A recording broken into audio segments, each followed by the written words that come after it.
Hey everyone, I'm Jason, and this is your commentary on Genesis chapter 48. Sometime later, Joseph was told, "Your father is sick." So he took his two sons, Manasseh and Ephraim, along with him. Jacob was told, "Your son Joseph has come to you." So Israel became stronger and sat up in bed. Jacob said to Joseph, "The mighty God appeared to me at Luz in the land of Canaan. He blessed me there. He said to me, 'I'm going to give you children. I will increase your numbers. I will make you a community of nations, and I will give this land to your children after you. It will belong to them forever.' Now then, two sons were born to you in Egypt. It happened before I came to you here. They will be counted as my sons. Ephraim and Manasseh will belong to me, in the same way that Reuben and Simeon belong to me. Any children who are born to you after them will belong to you. Any territory they receive will come from the land that is given to Ephraim and Manasseh." So normally the oldest son would receive what's considered a double portion. Whatever is divided up amongst all the kids, the oldest son would get twice as much as everyone else. Instead of it going to Reuben, who is technically the oldest one, it's going to go to Joseph, because it goes to Ephraim and to Manasseh. He gets a double portion over all the other children of Israel. So as I was returning from Paddan, Rachel died. It made me very sad. She died in the land of Canaan while we were still on the way. We weren't very far away from Ephrath. So I buried her body there beside the road to Ephrath. Ephrath was also called Bethlehem. Israel saw Joseph's sons. He asked, "Who are they?" "They are the sons God has given me here," Joseph said to his father. Then Israel said, "Bring them to me. I want to give them my blessing." Israel's eyes were weak because he was old. He couldn't see very well. So Joseph brought his sons close to him. His father kissed them and hugged them.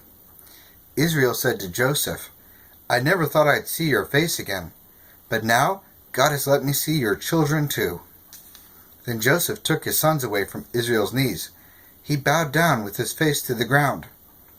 Joseph placed Ephraim on his right, toward Israel's left hand, and placed Manasseh on his left, towards Israel's right hand. Then he brought them close to Jacob. But Israel reached out his right hand and put it on Ephraim's head. He did it even though Ephraim was the younger son. He crossed his arms and put his left hand on Manasseh's head. He did it even though Manasseh was the older son. Then Israel gave Joseph his blessing. He said, "May God bless these boys. He is the God of my grandfather Abraham and my father Isaac. They walked with him. He is the God who has been my shepherd all of my life to this very day. He is the angel who has saved me from all harm. May he bless these boys. May they be called by my name. May they also be called by the names of my grandfather Abraham and my father Isaac. And may they greatly increase their numbers on the earth."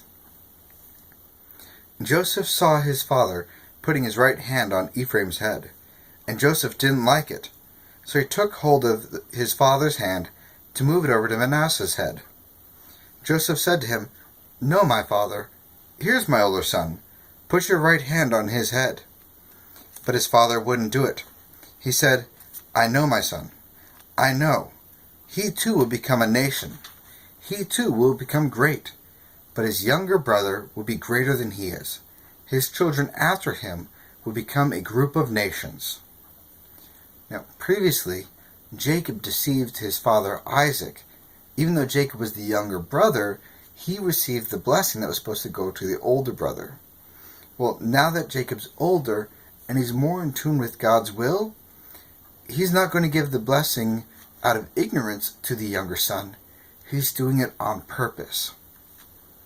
So on that day, Jacob gave them his blessing. He said, "In the land of Israel, people will bless others in your names. They will say, 'May God make you like Ephraim and Manasseh.'" So he put Ephraim ahead of Manasseh. Then Israel said to Joseph, "I'm about to die, but God will be with all of you. He'll take you back to the land of your fathers. But you, Joseph, are over your brothers. So I'm giving you the range of hills I took from the Amorites. I took it with my sword and bow. So Jacob's telling him that they are, in fact, going to go back to Canaan, because that's the land that was promised to them. Right now they may be in Egypt, but that's just going to be momentary. This is a theme that goes all the way through Scripture.